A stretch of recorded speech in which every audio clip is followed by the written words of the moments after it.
Struck by lightning and left between life and death, Klaus receives a simple-looking skill from a goddess, hatch. At first, it sounds useless, but the first egg he touches gives birth to a beast thought to exist only in legends. As more eggs hatch, Klaus himself begins to grow far beyond normal limits. A tamer shaped by bonds, not brute force. He steps into the world as an adventurer, followed by mythical and divine beasts. What happens when the weakest-looking skill creates the strongest tamer alive? Let's find out. The story begins with the goddess Muse asking, "Can Klaus hear her?" The protagonist, Klaus, looked down in surprise and thought it was his name. Before he could come to his senses, he found himself in front of the goddess. The protagonist screamed in amazement, "Is that really the goddess Muse? What happened?" Muse asked, "Doesn't he remember?" Suddenly, MC's sister Celia called out to her brother. A huge flash of lightning struck the protagonist. Muse said that Klaus was about to die from a lightning strike. More precisely, this strike was caused by her will, and now a man is dying because of her fault. The protagonist thought that the goddess was telling him that the gods have long maintained balance in the world. They are constantly engaged in various adjustments to the balance. But the goddess accidentally bestowed power on Klaus,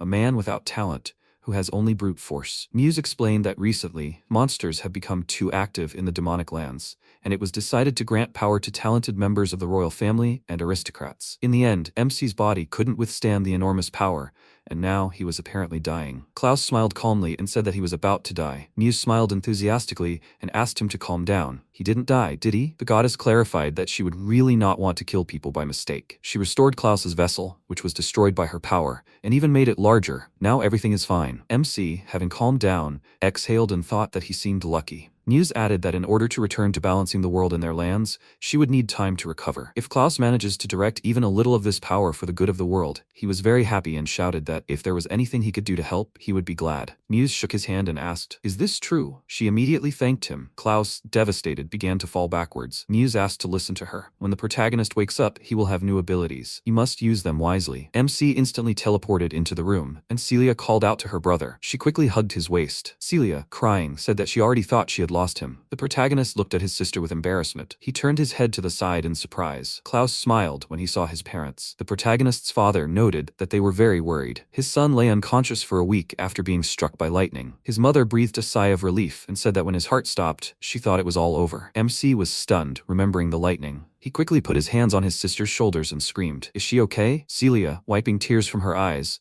replied that her brother had covered her with his own body. Thanks to MC, she wasn't even hit. The protagonist smiled happily. Celia quickly hugged her brother and he tiredly asked, "Maybe that's enough already?" His sister smiled and replied that she was very worried, that she was tired and couldn't move. Mom clarified that Celia had been so worried about him all this time. Maybe Klaus could stay with his sister today and look after her? The protagonist looked at his mother irritably. He disagreed and noted that this was too much.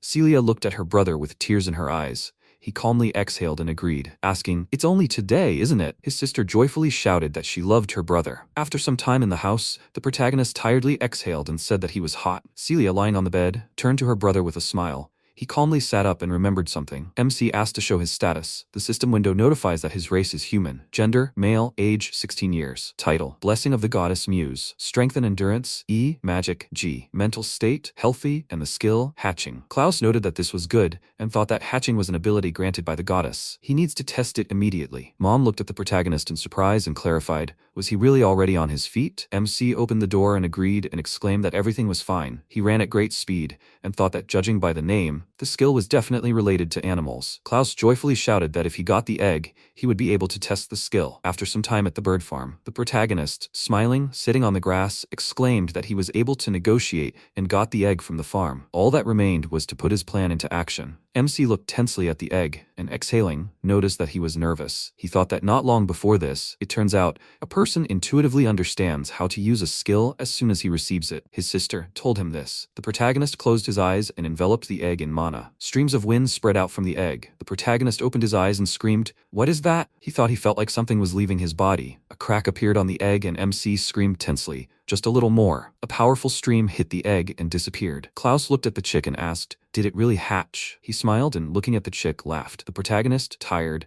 threw his head back and sat down on the grass. He thought that with such a waste of energy, he wouldn't even have enough for 2 chicks. MC lay down on the ground and said that he felt tired. After some time near the house, Klaus lowered his head and exhaled. He said that who would have thought that using the skill was so exhausting. The protagonist raised his hand to the door handle with the intention of entering the house. Dad noticed that Celia was probably angry. Mom asked, What was her husband talking about? MC froze upon hearing this. He went to the window and heard Dad exclaim that Celia had so dreamed of going to school in the capital. Klaus asked in bewilderment, "What are they talking about?" At the same time in the room, Celia screamed for her parents, not to make her repeat it. She decided to stay here. Dad noted with concern that she was a memory of his late sister. He has to give Celia the best future. After all, his daughter still has a talent for magic. Celia burst into tears and asked them to stop. She borrowed money to buy medicine for her brother, and to study at a school in the capital, you need entrance fees. Celia doesn't want to be a problem for the family. The protagonist was stunned and thought that he didn't know what his family had to endure during his coma from the lightning strike, and they didn't even show it, and all for MC. Klaus smiled and said that he was a really lucky man. He thought that his mother did the laundry and cooked every day, even when she was tired after work, and his father taught him fencing, was always there, and even looked after his sister. Celia had always dreamed of moving to the capital to study. The protagonist decisively exclaimed that he had to help her. He thought that it would be impossible to quickly earn enough for the entrance fees, even if he tried, to get such a large sum. Sometime later, at the Adventurers Guild, the girl met the MC at the Adventurers Guild. She asked if he wanted to register as an adventurer. Klaus agreed, and the girl asked him to fill out these documents. The protagonist thought that an adventurer could earn a lot if he gave it his all. His father said that he had also been a successful adventurer in the past. Luckily, he had some of that equipment left at home. The girl said that everything was ready, and the MC agreed. She looked at the document and asked, "He's a swordsman, right?" Klaus agreed, thinking that he'd been trained in fencing since childhood. Judging by his stats, he's best suited to the role of a swordsman. The girl looked up thoughtfully and said that means the quests are for solo players. Unfortunately, the only permanently available ones were goblin slaying or herb gathering orders. Klaus replied that everything was fine. She smiled and offered to tell him about their guild. In the Adventurers Guild, adventurers are divided into 8 ranks. This rank corresponds to the letter displayed in their status. The letter the protagonist sees is displayed for a reason. This is the adventurer's rank. MC asked, "So he's currently at rank E?" The girl confirmed this and added that raising his rank unlocks more orders. It seems there are enough quests on the notice board even now to earn a lot of money, so the protagonist should try. The MC happily thanked her and shouted,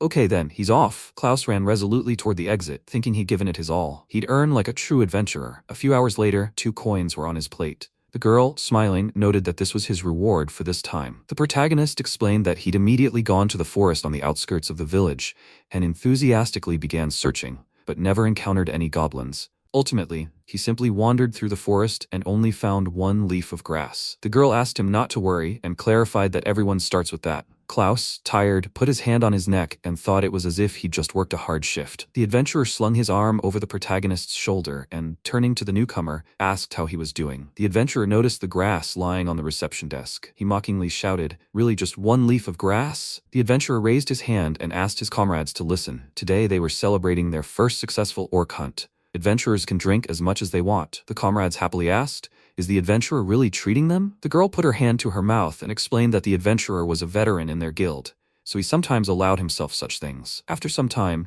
streams of mana spread out from the protagonist's hands. He exhaled and, looking at the chick in his hands, said that it was ready. Since he had been given this skill, it would be foolish not to use it, although it wasn't particularly useful in battle. But if MC hatched eggs like this, she would save a lot of money on buying eggs. Klaus thought that he needed to move on and not look back. He slapped his cheeks with his palms and ordered himself not to be sad. The protagonist couldn't afford to relax for his sister's sake. Starting from the next day, MC went into the forest every day and collected herbs. During the first few days, at best, he managed to find 1 leaf a day. But after about a week, the protagonist got the hang of it and began collecting several herbs. Upon returning home, Klaus always took eggs from the poultry farm to hatch before bed. Either he got used to it or because of repetition, but the cost per use gradually decreased. After some time, the protagonist thought that if he continued at the same pace, maybe he could collect a larger sum. He was surprised when he noticed something. MC raised his hand to the ground and exclaimed that he found herbs. He happily picked up the herbs and remarked that this was good. He noticed something in bewilderment. Klaus looked at the magical worm and asked, "Who the hell is that? Does it really feed on herbs? So is there so little of them because of the worm?" The protagonist picked up the grass in disgust and added that the worm also lays eggs. He had heard that the thread secreted by the magic worm possessed magical power. It was used as material for expensive clothing. Klaus looked up, scratched his chin with his hand, and wondered if he could extract thread using his skill. He could make good money. I wonder how many times he had already used this skill. At least now the protagonist can hatch 2 to 3 chicken eggs at a time. I wonder what about the eggs of the magical beast? This would be a good opportunity to test. After some time, MC brought his hands to the egg and filled it with mana. Klaus screamed with great tension that he hadn't felt this in a long time. There was still a little more to go. A bright light filled the space. The magic worm calmly looked at the protagonist. MC calmly exhaled and said that he thought he had succeeded. The worm rolled over on the table and approached a blade of grass. Klaus smiled, holding his finger to the worm and clarifying that he needed to watch it until it grew. He looked sadly at the system window, notifying him that his skill was hatching. The protagonist turned his head to the side and said that the goddess had given him this skill. But how exactly should MC use it? He remembered the past. Muse said that in order to return to balancing the world in their lands, she would need time to recover. If Klaus could manage to get even a little of this power, he would. The protagonist emerged from his memories and noted that using it for the good of the world meant if only he had enough power to deal with the orcs on his own. The magical worm crawled towards MC's hand. He calmly looked at the protagonist, and Klaus, smiling, asked, "Is his comrade reassuring him?" The protagonist joyfully shouted that everything was decided. From today on, the worm is purple. The system window notifies that a contract has been concluded with a familiar. Magic power increased. Klaus, amazed, wondered what that voice was. It seemed to be right in his head. He noticed the system window that had appeared. The system window notifies that a minor increase in magic has been granted. Familiar, a magical worm. A bright light spread from the system window and illuminated the protagonist. MC wondered if his stats had really changed. What kind of hatching skill was this exactly? After a while, Klaus struck the goblin. The enemy looked at the protagonist with fury and growled. MC decisively raised his weapon and shouted that this was the last one. He thought that 2 weeks since Purple received the name, he was still continuing to be an adventurer. Klaus exhaled, clasped his hand on his shoulder, and said that the extermination of the goblins was complete. He lay down on the ground and exclaimed that this was good. This completes the task. 3 silver coins are his. The protagonist smiled and asked, "That's really not bad, right?" 2 weeks passed, and MC began to slowly understand what this mysterious skill, hatching, was. Some things were gradually becoming clear. First, it was a contract with a demon, just like the name suggests, the ability to subjugate monsters. Even after the chick hatched, nothing happened. The protagonist thought that in order to form a subjugation contract, the creature had to be a monster, and the hatched monster had to be named. It seemed that was inevitable. Klaus noticed Purple and wondered if his comrade had actually found it. He thought there was something else. After the naming,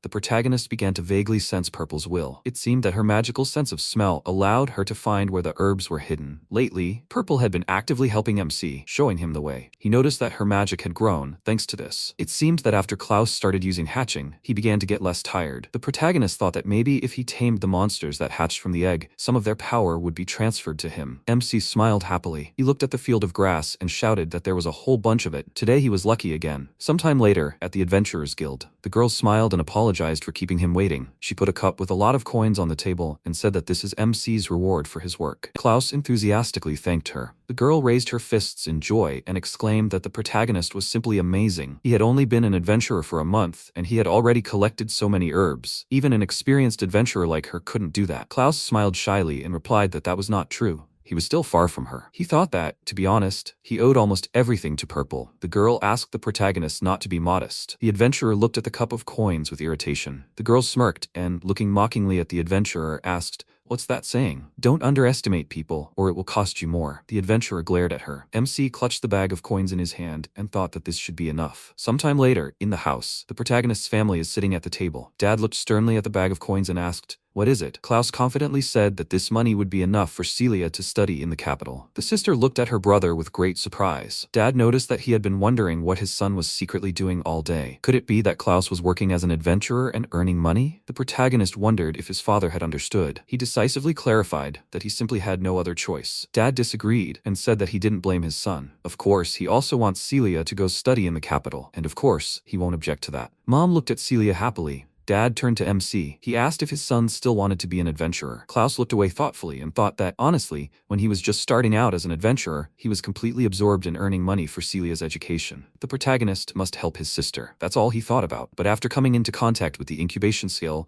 MC realized its true value. And Klaus's feelings gradually changed. There is something in this power that he doesn't yet know. It seems that some special power is dormant within the protagonist. He has a feeling that, if MC continues on the path of an adventurer, he will be able to unlock its true power. Dad looked at his son expectantly. Klaus confidently raised his fist and exclaimed that he will continue to be an adventurer. He wants to understand his true worth. Dad was very surprised by this answer. He smiled and noticed his son's expression was pleased, as if he was having fun. Dad sternly addressed the protagonist and said that in that case, his son could get ready. They were going to the capital. Klaus was stunned and asked what that meant. Dad firmly clarified that if the protagonist intended to continue being an adventurer, there was a condition. The son must go to the capital with Celia. MC needs to obtain the qualification of a state adventurer. After some time, the carriage was driving along the path. The protagonist, looking out the window with enthusiasm, thought that they had left their hometown. Now they were on their way to the royal capital. It all started a month ago. As a condition for continuing his career as an adventurer, his father gave him a task.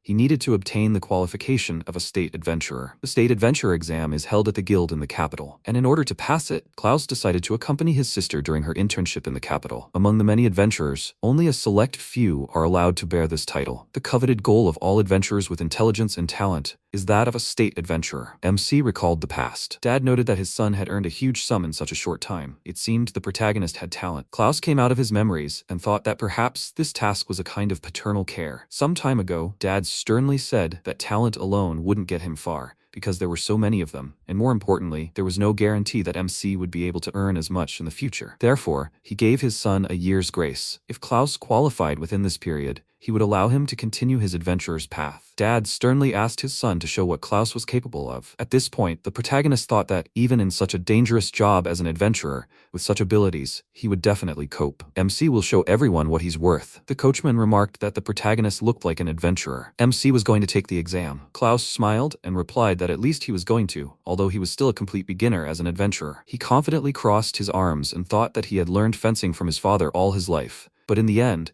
the protagonist had never been able to defeat his father in a duel. He only had 1 year. There was not a minute to waste on this journey. Klaus clenched his fists and shouted that if monsters attacked them, he intended to defend himself. That way, he would gain experience. The coachman remarked that the protagonist was working hard. The carriage stopped, and they looked at the adventurers in bewilderment. Klaus noted that something was definitely wrong. They seem a bit agitated. The coachman placed his hand thoughtfully to his chin. A loud scream rang out in the street, and the coachman pulled on the reins. The horse screamed, and the protagonist looked away. MC looked at the people standing in the street and thought they were being attacked. Celia, rubbing her eye with her hand, turned to her brother. Klaus anxiously ordered her to stay inside. The captain ordered everyone to form up and not let the enemies get close to the carriage. The protagonist shouted that they were being attacked. The warrior bodyguard turned his head to the side and noticed that it was Klaus. He looked at the enemies and clarified that they were trolls. The enemy lowered his weapon angrily. MC exclaimed, "So that's what they are. Quite large." The warrior bodyguard shouted that the enemy is attacking. They need to beware of the club and follow the encirclement. He suggested that the protagonist retreat to the carriage. Klaus firmly disagreed and asked to be allowed to fight.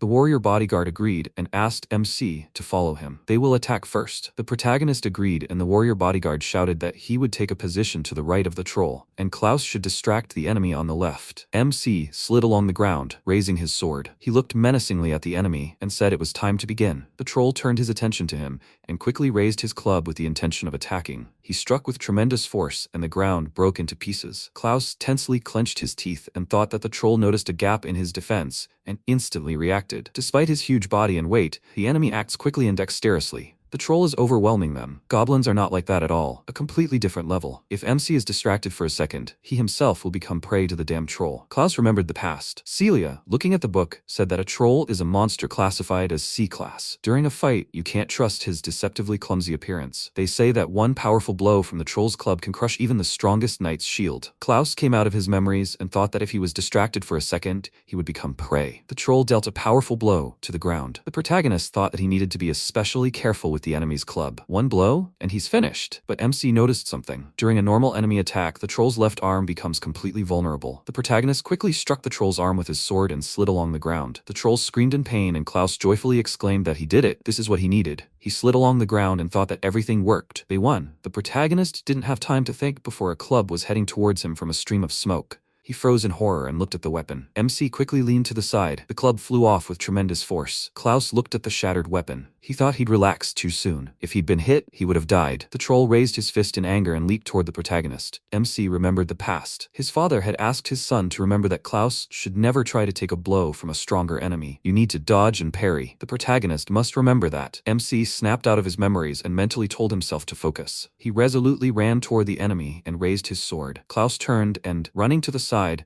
struck the troll's hand with the weapon. He raised his sword with the intention of attacking, and the troll turned its head to the side. A powerful current passed through the protagonist. MC struck the enemy, and the troll let out a pained cry. The adventurers cried out in amazement. Wow. The protagonist let out a tired breath, and the warrior bodyguard remarked, "Very well done. From now on, he's on his own, and MC needs to rest." Klaus clenched his fist and said that this was his limit for now. To be able to overcome something like this alone, I wonder how much more training he will have to do? Despite all the incidents, they arrived safely. The protagonist joyfully looked up and exclaimed that this was the royal capital, Belladonna. They safely reached their destination. The warrior bodyguard noted that their work here was finished. If MC fails the exam, he must definitely join their squad. Klaus smiled tiredly and replied that he would think about it. He thought about how they had been attacked by monsters many times along the way, and each time he had to participate in battle, and he was simply following instructions. Celia turned to her brother and said that it was time for her to go to school entrance exams, and her brother will be heading to the Adventurers Guild, right? The protagonist agreed and clarified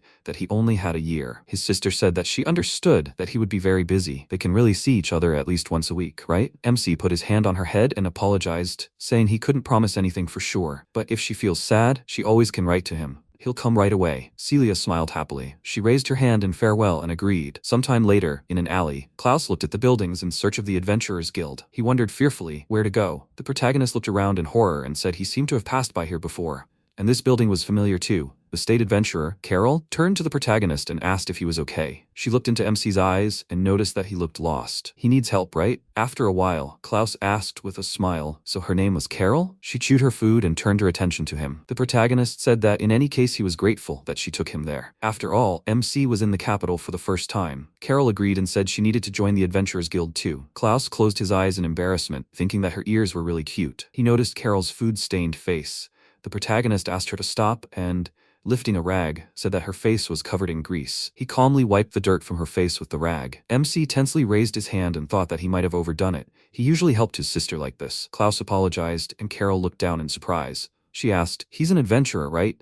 And how long has he been like that? What quests has he taken on before?" The protagonist replied, "Mostly herb gathering." Carol asked, "What about combat experience?" MC said that the only thing he'd ever done alone was hunt goblins. Carol looked away thoughtfully and added that there were almost no such quests in the capital. Klaus asked, confused, "Why not?" She explained that they have advanced farms, so harvesters are not needed. The protagonist, tired, noted that the rest ended quickly, and herbs alone are not enough to provide for life. Carol explained that crowds of adventurers wishing to become heroes come to the capital every day. They mostly leave empty-handed, having achieved nothing, so he should not try so hard. Klaus clarified that, in fact, he wants to pass the exam to become a state adventurer, and he just arrived from the wilderness. Carol asked if he wants to become a state adventurer. MC confirmed this and asked if she knew anything about it. Carol looked away and clarified, probably yes. She doesn't know what his motives are, but she is sure of one thing. It's not that easy. About 1 in 1,000 passes. The MC will have to defeat opponents from all over the country and meet the allotted time. Many succumb and die. That's the test. Carol noticed that they had arrived. She welcomed him to the Adventurers Guild. The comrades entered the guild. Many adventurers were talking at tables. The adventurer, smiling, asked his comrades to look. It's Miss Carol. Who was with her? The protagonist noticed this and wondered what was going on. Why was everyone looking at her so strangely? Carol turned to the MC, and he remembered the past. Celia asked, did her brother know this? Those who hold the qualification of state adventurer are given a special distinguishing mark. It sparkles with gold. They say that simply wearing it is enough to make people look at you admiringly. Klaus came out of his memories and, looking at the mark on Carol's chest, thought it was amazing and very beautiful. Carol raised her hand in farewell and wished the protagonist good luck. Once MC passes the exam, he should call her and they can talk. After some time, Klaus stopped at the reception desk. The receptionist greeted him. She asked if MC wanted to become a government adventurer. He agreed, and the receptionist added that she would then explain the rules of the exam. It mainly consists of 3 stages. The preliminary stages are the primary and secondary exams. The primary exam, the secondary exam, and the main exam. The main exam is a kind of security task. A person will go through these stages sequentially, and in the end, he will reach the last one. That's the procedure. First, Klaus will have to pass the primary exam. The first task will be to destroy a monster of rank C and above. A certain level of strength is required to pass, so this stage will measure the protagonist's strength. MC thought that rank C meant, yes, that's a difficulty level, like that troll. A strong enemy, but he managed it once. It seems he can handle it. The receptionist handed the protagonist a card and asked him to take it. He asked what it was. The receptionist explained that it was a magic item given to all adventurers. A card that automatically records killed monsters. As soon as the kill of a C-rank monster is registered on it, the MC must present it. Then he will proceed to the second stage of the exam. 3 months are given to pass each trial. If Klaus doesn't make it in time, he will have to start all over again. So she asks that this fact be taken into account. The protagonist happily looked at the map and exclaimed that this was good. Anyway, he will try. He turned his head to the side and said that first they need to look in one place. The Tamer's Guild is an organization created by adventurers who know how to find a common language with monsters. It deals with monster management and research into their ecology.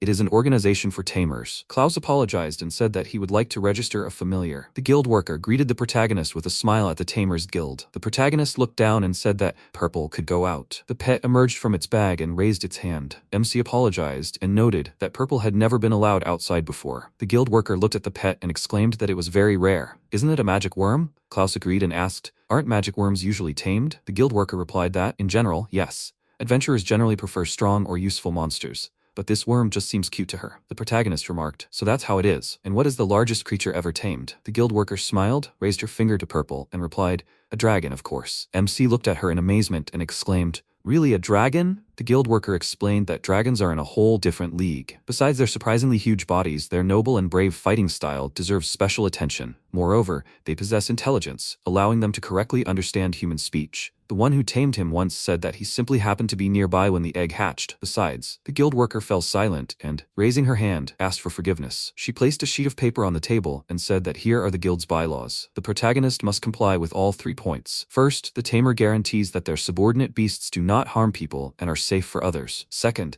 the tamer must not use beasts to commit crimes. Third, tamers must compile and submit reports on the ecology of their subordinate beasts. MC thoughtfully put his hand to his chin and asked if he should write the bylaws here right now. The guild worker confirmed this and asked him to write. Klaus then asked for her permission. After some time, the D-rank orc angrily raised his weapon with the intention of attacking. He dealt a powerful blow to the ground, and air currents spread outward. Klaus confidently thought that after that, a guild employee asked him for a favor, and for some time, the protagonist left Purple in the guild. He jumped back and said that now is the best time for the first stage of the exam, and this employee's offer turned out to be very timely. The orc sternly pulled an axe out of the ground. MC smiled confidently and exclaimed that he would see what he could do. The orc quickly jumped up. The protagonist swung his sword and struck the enemy. The orc froze in surprise and screamed in pain. MC shouted that this is weak. This is a D-rank monster. The sensations are completely different than before. Klaus thought that on the way to the capital, the warrior bodyguard who met the orc killed him with one powerful blow. So far, the protagonist does not have enough strength for this. He struck the enemy and blood gushed out from the orc's body.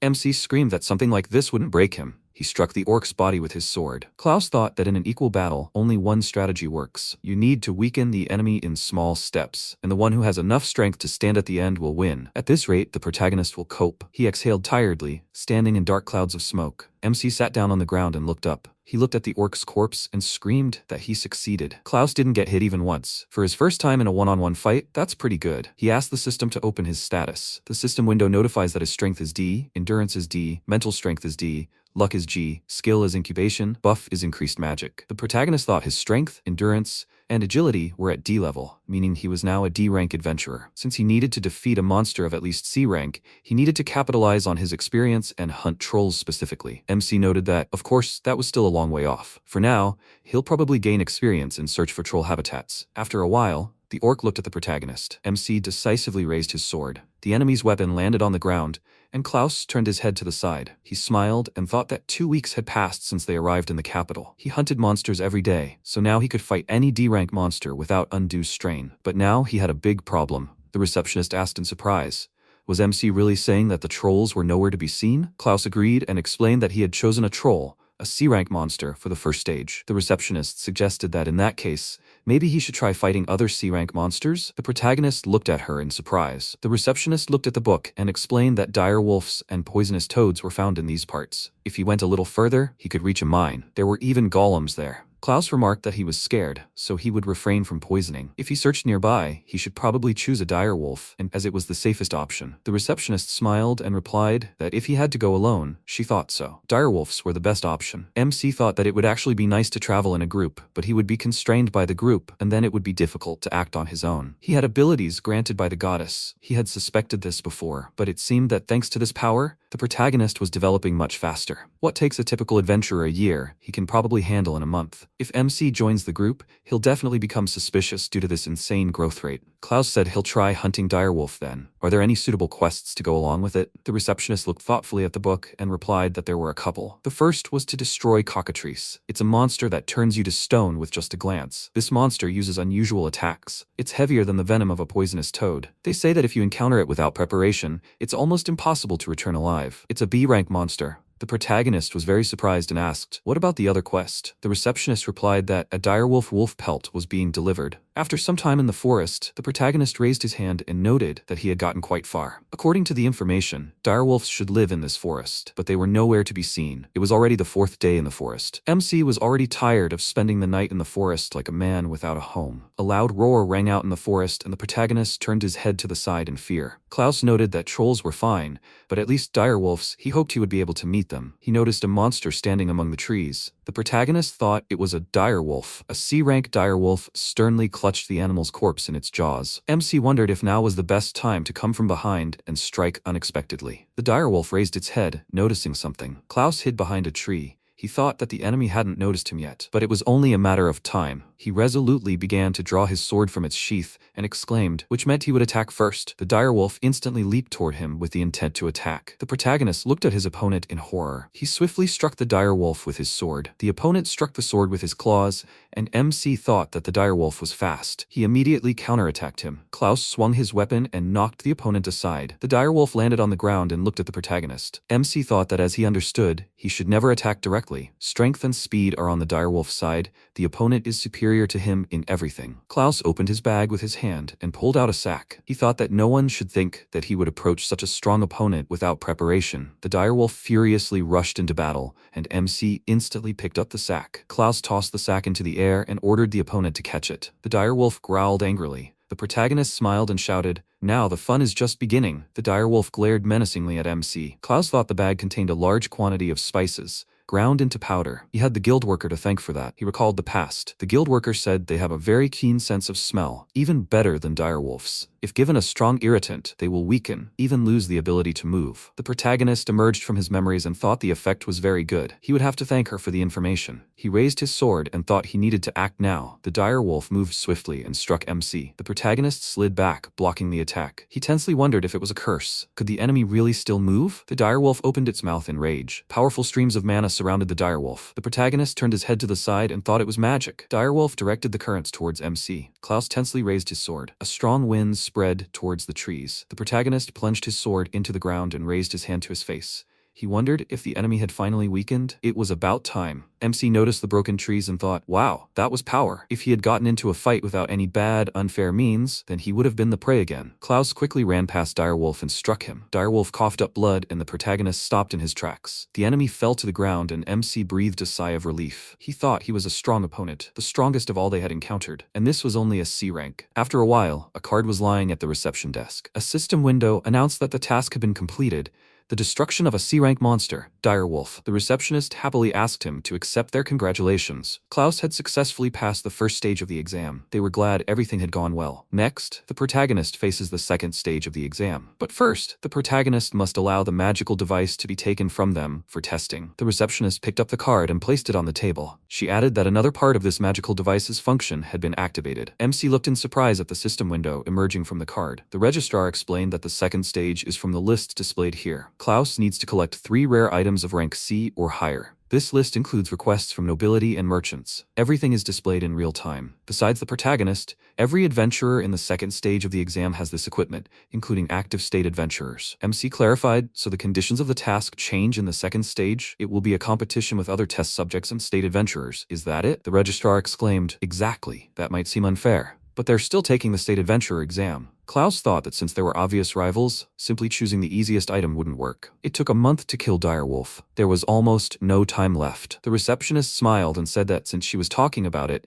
she would recommend a plant item. MC thoughtfully scratched his chin and noted that the question was what items to collect. The receptionist raised a finger and explained that plant ingredients, unlike monster materials, were much more dependent on luck in this case. State adventurers would prefer to obtain items guaranteed to drop from defeated monsters. That's why she recommends them to the protagonist. MC smiled and exclaimed that he would know sometime later in the city. The protagonist sitting at the table looked at the card. He thought he had decided on the direction for the second stage of the exam. The system window notified that this was a list: mandrake, world tree leaf, fairy tulip flower, golden rose petals, elven grass, dryad bark, vampire orchid, magic mint, runeberry fruit, dragon flower, witch's herb, and glowing moss. MC thought there were a lot of different plant things here. All he could do was search at random. He got up from his chair and asked if he should go to the forest first. I wonder what rare things he'll find. It will definitely be fun. After some time in the forest, many animals were walking on the grass. The sun's rays fell on the egg. After some time, MC looked at Purple and asked, "Hasn't the pet grown a lot?" Purple squealed happily. Klaus, wiping away his tears with his hand, thought that just recently Purple was so small. He asked the pet to become huge and strong. The protagonist confidently thought that he came to the forest to collect rare items of rank C and above. There were 2 months left, time was running out.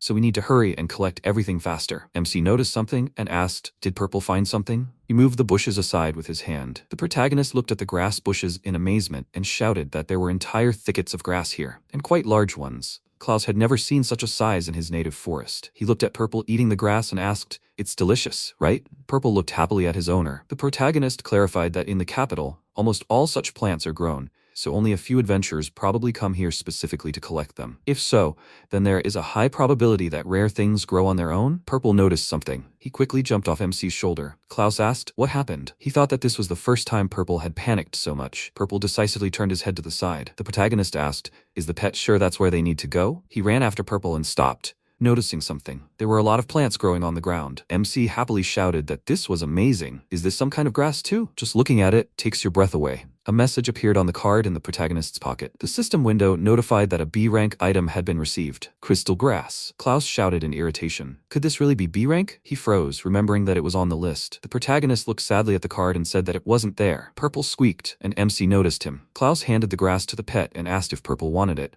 The pet squeaked happily. The protagonist agreed and noted that it was all the pet's doing. Purple quickly bit into the grass, and MC, smiling, asked, "Is it really that tasty?" Purple squeaked with great pleasure, and mucus came out of his nose. Klaus looked at the slime and said it seemed to glow, even giving off a hint of purple. A loud roar rang out, and the protagonist noticed it. He turned his head to the side in fear. MC pointed his hands at Purple and shouted, "Could that really be a paralyzing bee?" The honey produced by the bee is prized as a high-quality delicacy, but it's a monster with a powerful, poisonous sting that paralyzes those it stings. They have a very strong sense of camaraderie. Honey is quite difficult to obtain, and rarely appears on the market. Klaus tensely raised his hands and noted that there was a problem. He thought that the bee, although small, was still capable of attacking. They usually hunt it in groups. The protagonist shouted that they needed to leave before they all gathered together. He turned his head to the side in concern. A thread of slime quickly wrapped itself around the bee's body. Purple calmly bit off the bee's head. MC looked at his pet in bewilderment and screamed, "What is this?" He wondered if Purple had paralyzed the bee and eaten it. Purple finished devouring his opponent. He instantly blew mucus from his nose towards the bees. Klaus noticed that his pet was actually eating meat. He raised his head and looked at the bees flying across the sky. The protagonist exclaimed in irritation,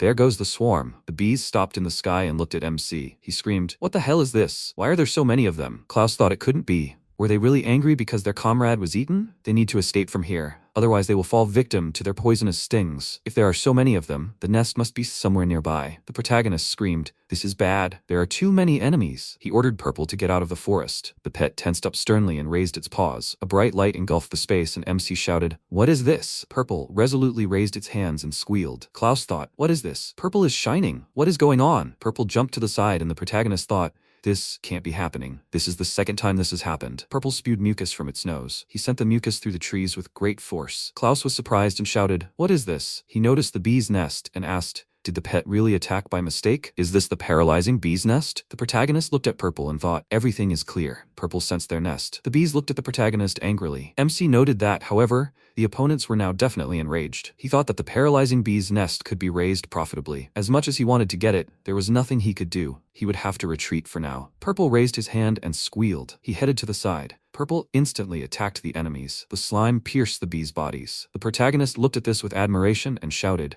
"What a shot!" He thought that at this rate they might safely get out of the forest. MC turned his head to the side and, calling out to Purple, exclaimed, Very well done. They should leave while they still have the chance. Purple ignored his master's words and continued attacking the enemies. He dealt a powerful blow with the slime to the bees, and clouds of smoke enveloped the area. Klaus, covering his face with his hands from the gusts of wind, shouted, "What is this?" Numerous bee corpses fell to the ground. The nest fell from the tree with force. The protagonist turned his head to the side, and Purple squealed joyfully. MC noted that the pet turned out to be quite strong. After some time, Klaus got honey. He looked at the backpack with a smile and remarked that this was certainly the day. They collected the honey, so it will do. The protagonist looked at Purple and asked, "The pet has been waiting for him, right?" Purple was sleeping peacefully on the ground. MC placed Purple on his shoulder and asked if the pet had eaten its fill and fallen asleep. Purple snored sweetly. Klaus noticed that the thread was definitely glowing. He wasn't just imagining it. There was no strong glow like last time. Was it because Purple ate the crystal grass? Or maybe because he ate the paralyzing bug. MC tilted his head back and said that he should ask the Tamer's Guild when he got back. He turned his head to the side and looked at the egg lying on the ground. Klaus wondered in amazement. Could this really be a monster's egg? And why was it in such an open place? He didn't know what kind of monster it was,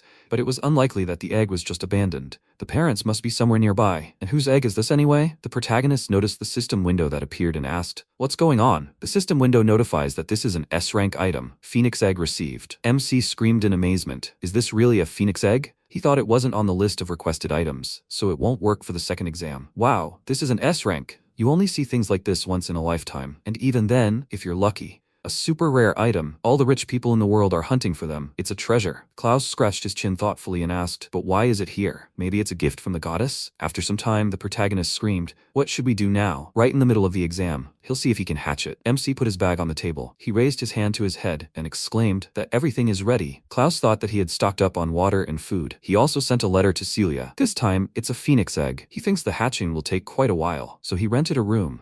If he was going to use the incubation skill, it would be better to do it away from people. In the letter, Klaus wrote that he apologized for distracting his sister from her studies. He asked her to buy food and bring it to him. The protagonist understands that she is busy, but he has an emergency. At the same time, the sister crossed her arms and thought about what she could do with her brother. MC happily raised his hands to the egg and decided to begin. He tried to envelop his hands in mana. Klaus tensely clenched his teeth and noted that it was hard, as he thought. The protagonist thought that energy was being sucked out of him. He, of course, understands that S rank is a little different from hatchlings and magical worms. MC exhaled and said that he was getting hot. Well, in that case, he will try even harder. After a while, Celia, holding a basket of food in her hand, adjusted her hair with her hand. She knocked on the door with her hand. Celia turned to her brother with a smile. The protagonist clarified, "This is my sister, right?" Celia cried out in concern upon seeing her brother's tired face. She asked fearfully, "What's wrong with his face?" A powerful stream of mana shot from the room toward Celia. She entered the house and screamed, "What's going on here?" It was surprisingly hot. Celia wasn't sure,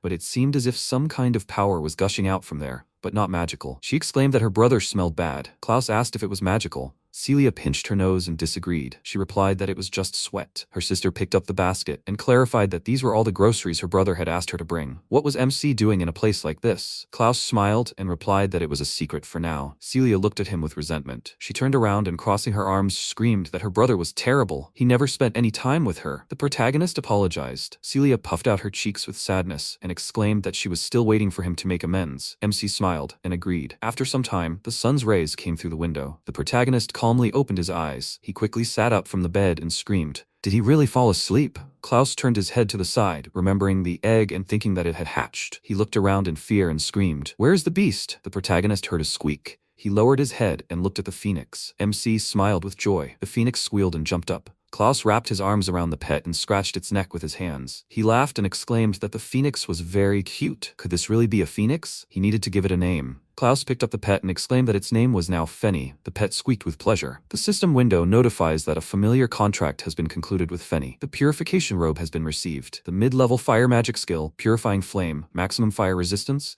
and the mid-level self-healing skill have been acquired. MC exclaimed, "So much and all at once. Strength, dexterity, magic, and spirit have all increased by 1 level, and endurance by 2 whole levels. Blessing of the goddess Muse." Something has also been added to the skills column, Purifying Fire. Can Klaus really use all of this? The protagonist enthusiastically enveloped his body in flames. He looked at his hand and noticed that the colors were very delicate. It was very pleasant to look at them. It somehow calms the soul, and it's as if the body is being cleansed. MC looked at the bags lying on the floor. He calmly raised his hand. The flames instantly engulfed the bags. Klaus smiled and noted that only the trash had disappeared. So, this is the flame that burns away filth. He excitedly shouted that it was cool. He had never heard of such an ability. The protagonist wondered, what about the other abilities? He needed to try everything. He fearfully raised his hand to the flame. MC exclaimed with great joy that he didn't feel the fire at all. This was simply amazing. Maximum fire resistance. Klaus thought that this could easily be combined with other combat skills. Just how much stronger had the protagonist become? He couldn't wait to try it out. After some time, the protagonist was running along a path in the forest. The protagonist happily exclaimed that it was so nice to breathe fresh air after being at home for so long. MC thought that right after signing the contract, they went to a mine that was a few days' journey from the capital. The goal this time was a rough, scarlet diamond, an item from the C-rank task list. There was a month left until the end of the second exam. It was a pretty tough schedule, but he had every chance. He couldn't rest. However,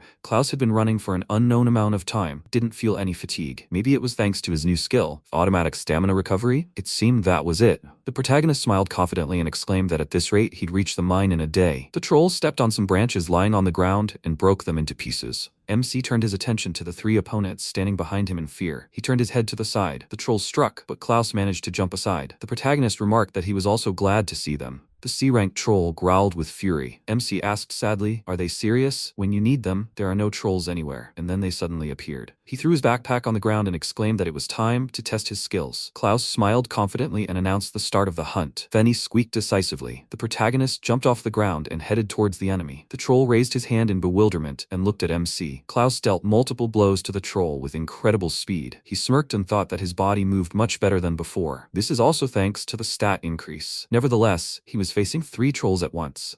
He had enough power to defeat them all at once. Then he should try this. He assumed a fighting stance and enveloped his back in streams of flame. The protagonist used a phoenix feather. Streams of flame headed towards the trolls. MC smiled excitedly and exclaimed that this was very good. He thought it was still weak, but it would be good enough for the skill to stop only the target's ability to move and attack. Fenny screamed joyfully. Klaus noticed the falling feather. Fenny opened his beak, filling it with fire. He instantly spewed out fiery clouds. The trolls screamed with fury. The protagonist laughed and asked, "Does Fenny really want to hunt too?" The troll turned his head angrily to the side. MC ran past the enemy with lightning speed and, attacking him, exclaimed that he was very grateful to Troll. The enemy growled and swung his fist. Klaus tensely clenched his teeth and blocked the attack with his sword. The trolls simultaneously prepared to strike, and the protagonist noticed this. The troll's blows left a huge dent in the ground, but MC managed to jump up. Klaus smiled and raised a finger, clarifying that he was already behind the enemy. Why was the troll so slow? The sphere of flame stopped near the troll. He angrily turned his head to the side. The protagonist brought his sword to the enemy's neck, and the troll froze in fear. MC said goodbye to the enemy and instantly struck him in the neck. Klaus thought that given the accumulated experience and new skills that add variety and expand the choice of tactics, the protagonist raised his flame-enveloped finger and exclaimed that he was simply confident of his own victory. Sometime later, near the mine. Along the way, they destroyed the trolls that attacked them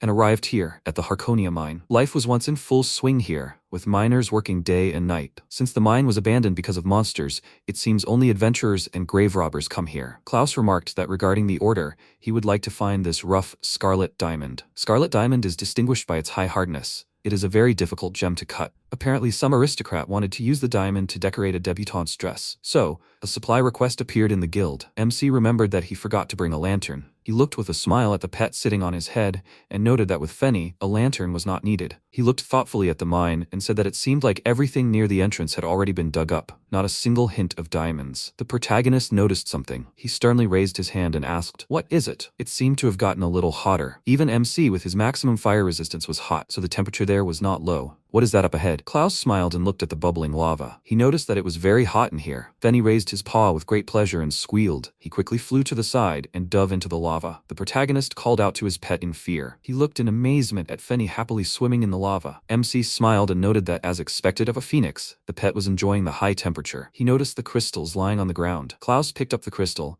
and the system window notified him that a C-rank item had been received, a rough scarlet diamond. The protagonist was very surprised and wondered where a scarlet diamond could come from, which usually provokes a fierce fight. Although in this heat that would be impossible. MC raised his hand to his mouth and screamed. He called out to his pet and barked, "Where is Fenny?" He seemed carried away by the diamond he had found and lost Fenny. Klaus threw his head back and drank water from the bottle. He wiped the sweat from his face with his hand and noted that it was very hot in here. Even the protagonist, with his endurance, was starting to feel sick. He needed to find Fenny quickly and go home. He turned his head to the side and noticed the crystals lying in the room. MC entered the room and, looking at the mountain of crystals, screamed, "Where did all these rough scarlet diamonds come from?" He raised his head, noticing a squeak and a falling feather. Fenny, holding a weapon in its beak, flew over its owner's head. It perched on the protagonist's shoulder, and MC cried out joyfully. Did the pet really come here? Klaus noticed Fenny and asked, Isn't that a sword? Where did the pet get it? Fenny squeaked decisively and handed the sword to the protagonist. MC was surprised and asked,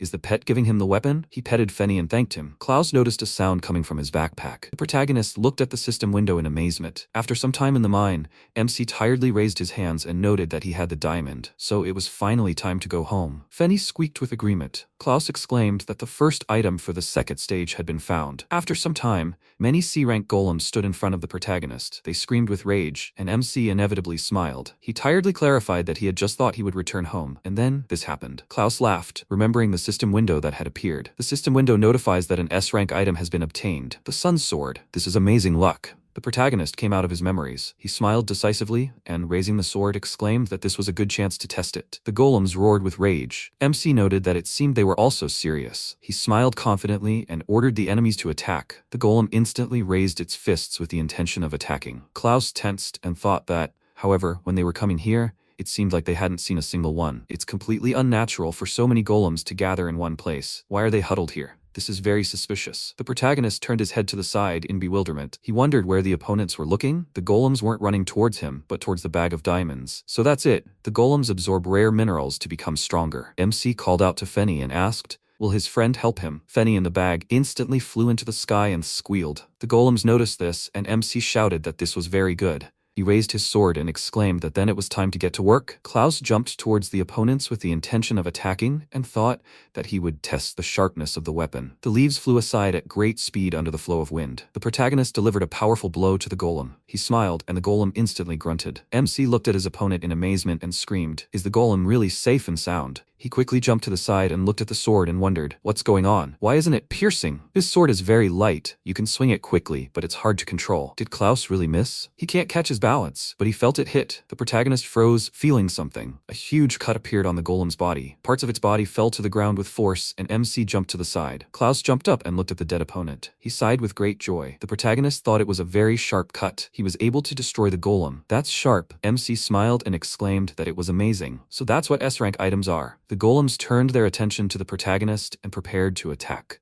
Klaus instantly struck his opponent with his sword and cut him in half. A gust of wind blew to the side. The protagonist swung his weapon with great speed. He smiled confidently and exhaled. MC, attacking his opponents, thought he needed more. The solar sword had to show him what it was still capable of. Klaus calmly exhaled, standing in the smoke. He looked at the golem corpses and thought that it was finally over. Sometime later, in the Adventurers Guild, the guild worker smiled tensely and asked, Who is that with the protagonist? Fenny, sitting on MC's shoulder, squealed. Klaus exclaimed that it was a phoenix. Fenny, he tamed the phoenix. The guild worker screamed in shock. How could anyone tame a phoenix? The protagonist, putting the diamonds on the table, asked not to pay attention to this, but rather to exchange them for money. The guild member was stunned, wondering, Is this all a rough scarlet diamond? A C-rank item, but where did so many come from? Holding a tray of diamonds, she asked the protagonist to wait a minute. MC smiled, thinking she seemed confused. After a while, the protagonist was paid for the diamonds. Klaus looked at the bag in his hand and thought he'd never seen so much money before. There are 2 collection quests left for the 3rd exam. What should we hunt now? The protagonist turned away, and the guild member exhaled. She immediately yelled for MC to wait. The guild member clarified that it was regarding the state exam for adventurers. The guild has a proposal for Klaus. The protagonist stopped and asked what it was. The guild member explained that it was an official request from the guild. It was related to MC's familiar, the phoenix. They would like to obtain a phoenix feather and its claws. Klaus asked if these were really phoenix materials. The guild member confirmed this and explained that, as the protagonist probably knows, a phoenix is almost like a mythical beast. It is a very strong and rare monster, possessing immense power. Accordingly, the value of its materials is equal to that of a dragon. Basically, their guild would like to obtain rare materials that are usually hard to obtain. They really want them. Klaus thought that sounded good. Since it was a commission, it could be used as part of the materials for the 2nd stage of the exam. He had only found 1 C-rank item. There were 2 more left, and he needed to get it in 2 weeks. The protagonist didn't know if he would have made it under different circumstances. The guild employee added that they would also recognize MC's achievements for collecting S-rank items. They would allow Klaus to take the 3rd exam, bypassing the 2nd stage. The protagonist could consider himself passed. How does he like this offer? Klaus smiled and declined it. He clarified that Fenny was already like family to him, and the protagonist couldn't imagine a life in which he sacrificed his family for his career. He petted the pet and said that Fenny was very dear to him. Fenny sat down at the reception desk and beeped. He lowered his head and instantly tore the feather from his body. Fenny happily picked up the feather and squealed. The protagonist took the feather in his hand and asked if the pet was really giving it to him. Fenny closed his eyes and squeaked in agreement. The MC asked if one feather would be enough for them. The guild employees shouted that it would be enough. She asked Klaus to wait and said she would now process the order. The guild employee poured out coins and exclaimed that here is his reward for completing the quest. The protagonist looked at the bag of money in amazement. The guild employee raised her hand and addressed him. She congratulated the MC and announced that he had successfully passed the second stage of the exam, and now he will face the main exam. But before that, they want to recommend the protagonist. The Tamer's guild employee stopped in front of the reception desk and shouted that this is good. She made it, and the protagonist is still here. The worker grabbed his hand and asked him to come with her immediately to the Tamer's Guild. It's about Purple. Sometime later, in the Tamer's Guild, Klaus looked at the cocoon with concern. He asked what happened to Purple. The worker, alarmed, adjusted her glasses and explained that they hadn't noticed the protagonist's familiar eating too much food, after which, Purple began to wrap itself in thread. Unfortunately, they don't have enough information about magical worms. Therefore, they couldn't understand what was happening to it. All that was left was to sit idle and wait. Now, they are trying to find out if there had been such cases in the past. The assistant asked if he could help them with this. The employee clarified, really, with finding information, but it could take several days. Klaus sternly replied that it was unimportant. He raised his hand to the cocoon and said that Purple was very important to him. The employee looked at the protagonist with admiration. She lowered her head and, coughing, remarked that MC's pet was very lucky. The employee raised her hand and exclaimed that this was good. They would expand the search and mobilize all employees to find the cause. Klaus confidently clenched his hand into a fist and agreed, and they began to look through all the records and documents on the ecology of each monster. All to no avail. They had been searching for 2 days already, but they still hadn't found a single clue. They were just getting tired. The protagonist thought that everyone was at their limit. They needed to take a break. He understood this well. Fenny became very sad. The guild workers looked at the bright light in amazement and asked, "What is this? Where is this light coming from? Are those really sparks? This is bad. They need to save the documents." The girl looked in amazement at the spark lying on her hand and shouted for them to wait. "This fire isn't hot, it doesn't hurt her, and the records aren't burning." The man raised his fists and exclaimed that he felt much better. The workers smiled and remarked that it was a relief. The worker ran up to MC in a rage and barked. "What happened?" Klaus explained that it was a unique phoenix skill, the purifying flame. It cleanses the body inside and out. Fenny decided to help them all. The workers relaxedly exclaimed that they felt as clean as children. How wonderful. The sweat was gone. The man looked at the table with interest and shouted that even the oil stains were disappearing. The worker gratefully exclaimed that Fenny was great. The protagonist looked at the unfolding cocoon in surprise. A bright light engulfed the cocoon and filled the space. MC opened his mouth in surprise at the creature that emerged from the cocoon. Wings appeared on Purple's body. The workers looked at Purple in admiration. Klaus shielded his eyes from the bright light. The system window notified that a second contract had been concluded with Purple's familiar. Received, wind magic, wind resistance, magic increase, and magic control. The protagonist looked at the system window in shock. He noticed the pet. MC happily raised his hand to the pet and exclaimed, "It's Purple." The workers shouted, "Did it really evolve? Is this a magic worm?" Klaus clarified that it said Purple is now a rainbow butterfly. The workers shouted in bewilderment, "Is this the same A-rank monster?" The employee quickly opened the book. She noticed, "That's it. The butterfly has powerful magic resistance. It's an ultra-rare and unique monster. It lives primarily in the Great Tree Sea and the Fairy Tale Forest, but much is still unknown about it." The workers were stunned upon hearing this. The protagonist looked at the pet in admiration and said, "Wow, Purple is really cool." Purple squeaked and shook his hands. MC clarified, "Do I really need to show my palms?" Purple sprinkled pollen onto the protagonist's palms. Klaus, astonished, asked, "What is this?" The system window announced that a B-rank item had been received, rainbow butterfly pollen. The worker fell to the floor and screamed, "What on earth is going on here?" The protagonist laughed, and there was a knock at the door. The head of the Tamer's Guild, Lebrant, inquired as to what was going on. He seemed to have heard some kind of scream completely unbecoming of a lady. After some time, Lebrant, sitting on a chair, said welcome and introduced himself. The protagonist gave his name and said it was a pleasure to meet him. He noticed Lebrant and wondered if this was the head of the Tamer's Guild. Lebrant scratched his chin thoughtfully and clarified that, according to the documents, Purple had suddenly and without any signs evolved. But is that even possible? MC explained that he sometimes fed Purple crystal grass as food. The guild leader asked, perplexed, why the protagonist did this.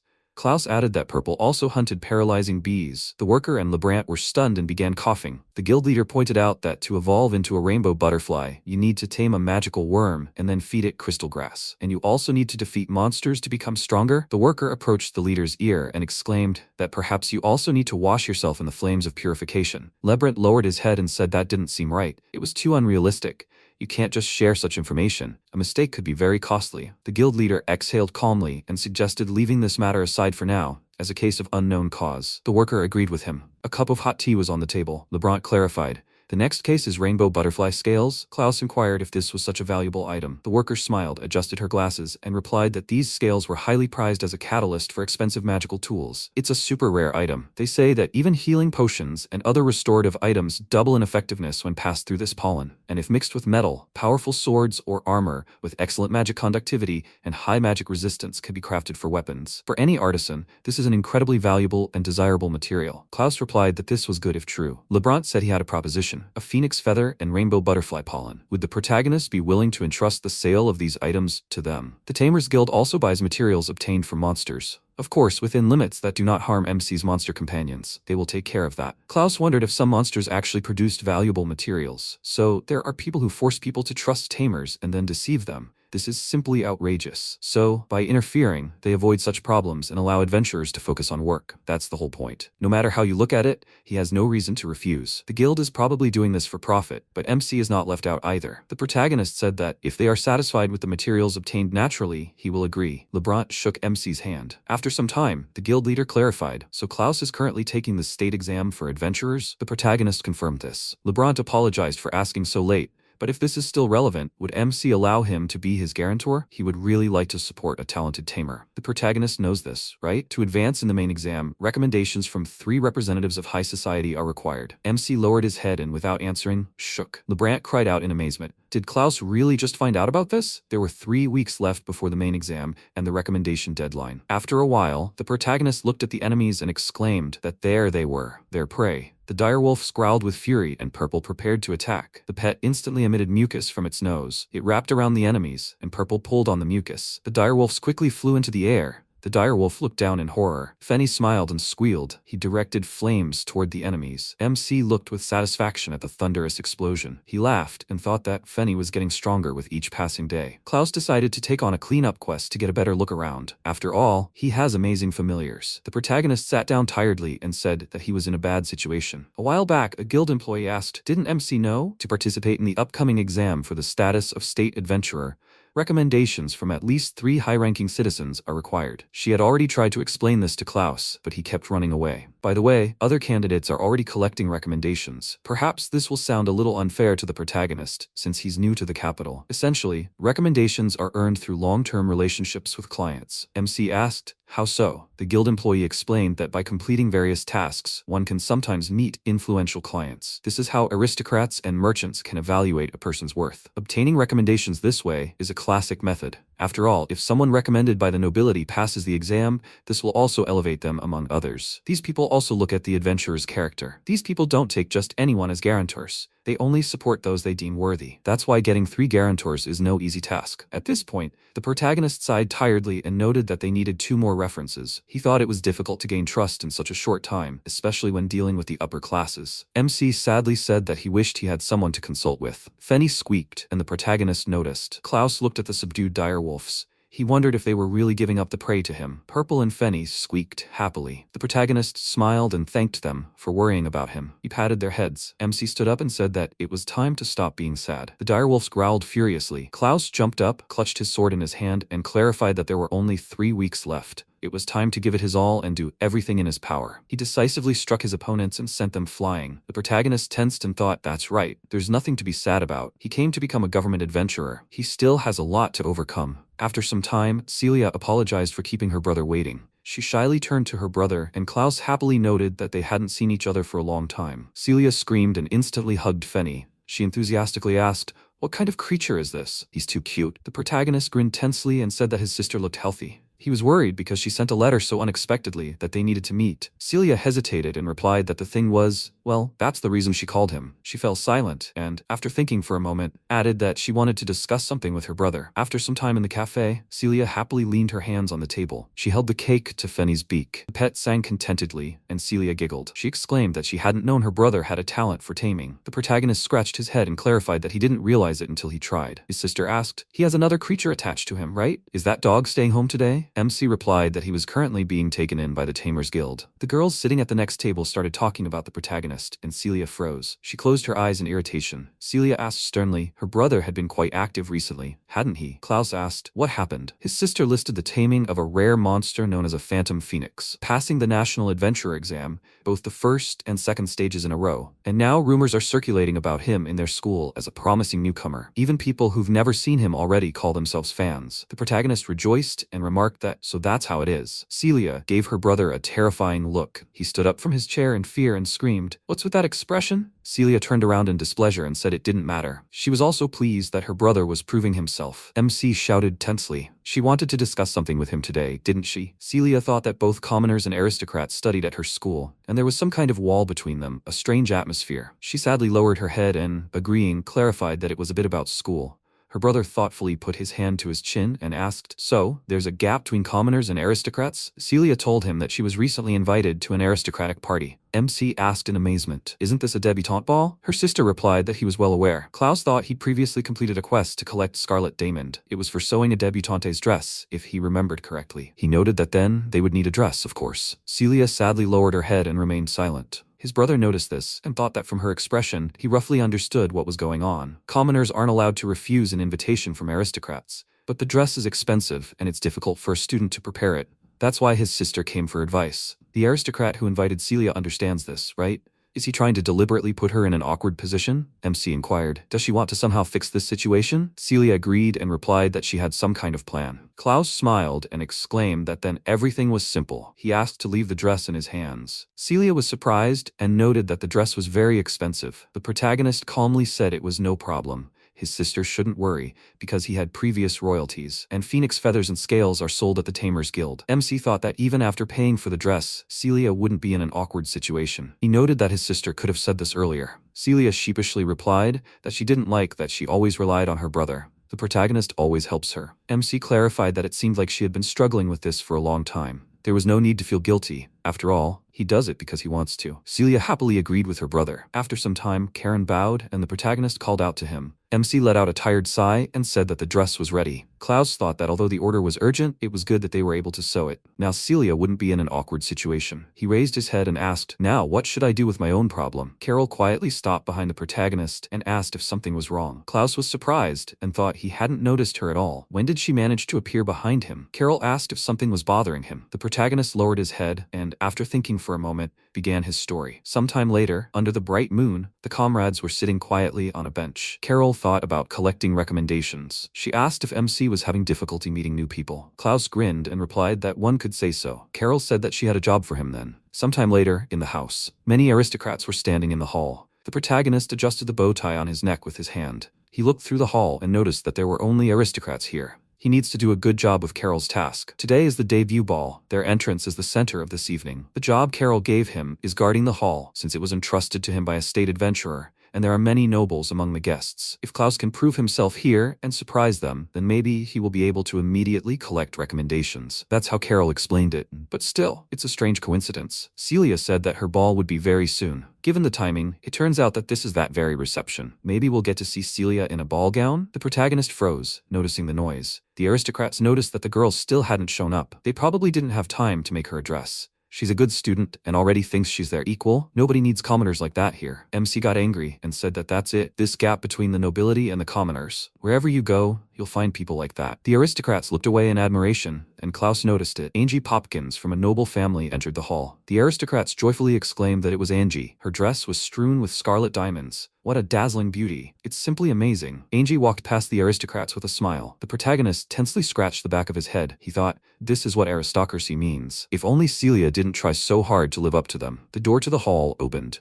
The aristocrats looked around in amazement and exclaimed that this was amazing. They went to look at the man who entered the hall, and Angie looked around in bewilderment. The protagonist looked at Celia. He smiled, lowered his head, and said that everything was fine. Celia entered the hall in a new dress. The aristocrats asked in confusion, "Is this really Celia?" Her dress was strewn with sparkling crystals and feathers in the decoration. "This is definitely the highest quality available only to the chosen ones." The men surrounded Celia and exclaimed that this was amazing beauty. True nobility is combined in the elegance of simplicity. The outfit emphasizes her beauty very well and creates complete harmony. Who would have thought that they would see such a shining light here? Celia smiled with great joy. Klaus noticed her and thought he was truly glad he came. After that incident, he persuaded the tailor and ordered the best dress for his sister. The magical fabric, which changes color depending on the angle of the light, was woven using rainbow butterfly scales, and a phoenix feather was used to decorate Celia's hair, canceling out her light blue strands. Celia laughed, standing in the circle of aristocrats. MC smiled with satisfaction and thought that it looked like his sister could handle it on her own. Now he needed to focus on his own work. Angie quickly walked past the protagonist. She clenched her teeth in anger. Angie exclaimed in irritation that it was all this commoner. She instantly took the glass from the tray with her hand. Angie haughtily raised the glass of wine and exclaimed that she would show Celia where she belonged. After some time,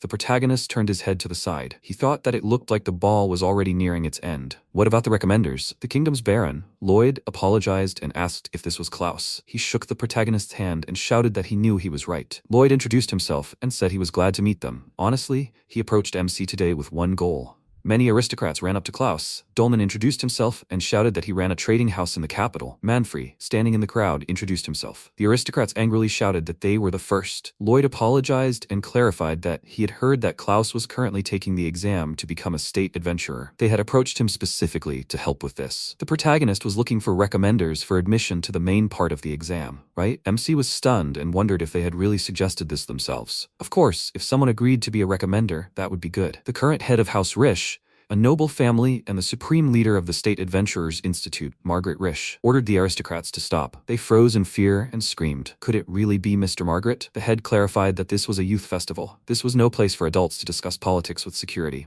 The aristocrats bowed and apologized. Klaus was surprised and thought that even the nobility was laughing in a panic. What an amazing aura the head exudes. His mere presence makes the hall freeze. Who is this? Margaret noted that the protagonist had already achieved great fame in the capital. MC was surprised and asked if the head knew about him. Margaret explained that Klaus was originally from the provinces. The protagonist now lives in the capital to become a state adventurer. MC had already tamed a phoenix and a rainbow butterfly, and now Klaus owns two rare artifacts at once. The protagonist tensed and wondered how the boss even knew about this. Margaret clarified that any nobleman had his own sources. It's truly difficult to hide something, and with such noisy activity, it's not surprising that MC had drawn attention. Klaus thought that taming the phoenix and the rainbow butterfly was a major event. Margaret added that he had also seen the protagonist thinking about collecting references. MC shouldn't get involved with these people, because over time, Klaus's status would rise above theirs. The protagonist would become their patron. He paused and said that MC didn't understand this yet, but Klaus would understand it. The rarity of the monsters tamed by the protagonist speaks for itself. He would select the references himself, ones that would raise no questions. What does he think about this? The protagonist hesitated and asked, who exactly is the boss? Margaret placed his hand on his chest and bowed, saying that he certainly hadn't introduced himself. Margaret stated his name and position, and the MC gaped in astonishment. Margaret asked if his references would arrange a match for Klaus. The protagonist considered this, but should he simply agree? What if there was a catch? How should he answer? A loud noise echoed through the hall. The protagonist turned his head to the side and looked at the glass lying on the floor. Celia, sadly sitting on the floor, raised her hand to the stain on her dress. Angie apologized, saying her hand had slipped. Celia pressed her lips together, holding back tears. She replied that it was nothing. Angie smiled happily and asked, so Celia forgives her? What a relief. Angie grinned haughtily and added that Celia looked a bit ridiculous like this. Why not change? She squatted in front of Celia and asked, surely her rival has a spare dress? Celia replied that she didn't have one. Angie exclaimed mockingly, exactly. She had a very good idea. Celia had a uniform, didn't she?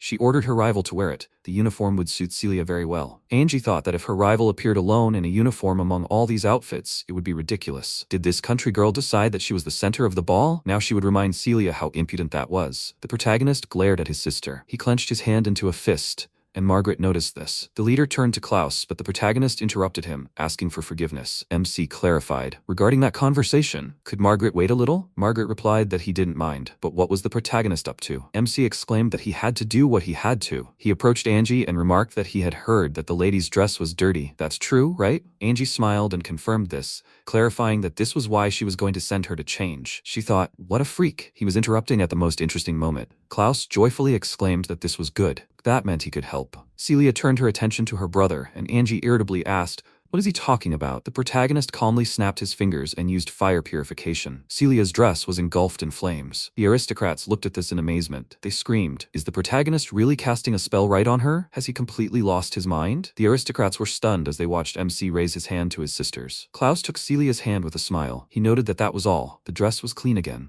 The protagonist bowed and asked, how does she like it? The aristocrat smiled enthusiastically, and Angie irritably wondered, what kind of guy is this? She clenched her teeth with intense rage. The protagonist quickly turned and looked at her. Angie asked, so what? Does he have any complaints? MC instantly raised his hand and brought it to Angie's dress. She screamed in fear. What is he going to do? Angie's dress was engulfed in flames, and she fell to the floor, barking at the protagonist to let her go. She was about to be burned alive. She asked people for help. Klaus snapped his fingers and the flames disappeared. Angie looked in surprise at the sparks left after the fire. Klaus smiled and said that it was just wine that had spilled, and not the dress that got dirty. Angie embarrassedly thought that he did it on purpose. How dare he embarrass her in front of everyone? Not only this girl, everyone is getting in her way. That's why Angie hates commoners. They should all be destroyed. The protagonist tensed up and thought that it seemed like she had just terribly insulted him. Angie turned her head to the side and thought, no, she won't let this go. She looked at the aristocrats and ordered them to come over and pour wine, or rather, a whole dish, on this girl's head. The girl replied that this was too much. Angie screamed threateningly,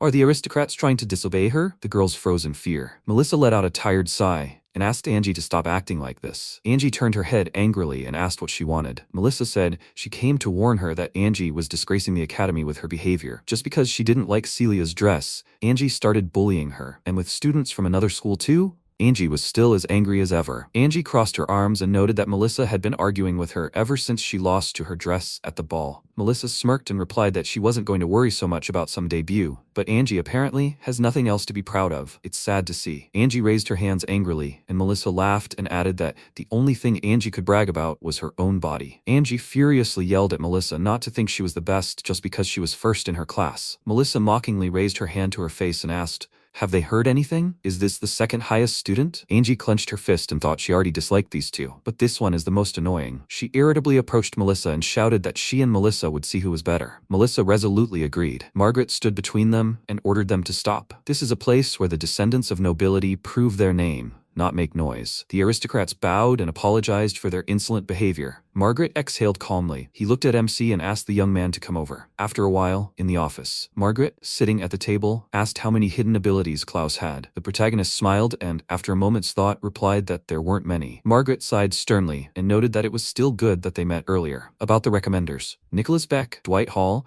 Xavier Martin, and Douglas Boyle all expressed their willingness to support MC. Klaus was amazed and noted that these were the Chancellor, the Minister of War, the Minister of Finance, and the founder of the Tamer's Guild. Serious people. He thought that with such support, he was definitely not in danger of losing his position. The protagonist raised his hand and asked permission to ask something. If he accepted their recommendations, would his sister Celia's position at the academy also improve? Margaret lowered his head thoughtfully. He confirmed this and explained that in their society, a noble's status directly depended on how influential their relatives were. The higher Klaus rose, the better her position would be. The protagonist confidently accepted this offer immediately. MC thought that if he came under their protection, he would be able to protect Celia when she was in trouble. Margaret smiled and remarked, that's how it was. The decisive motive was not self-interest, but family. He seemed to understand what kind of person Klaus was. After some time, Celia lies on the bed and looks at Fenny. She pets the pet and calls him cute. The protagonist watches them with pleasure. He thought that a week has passed since he took over escorting the squad. As Margaret promised,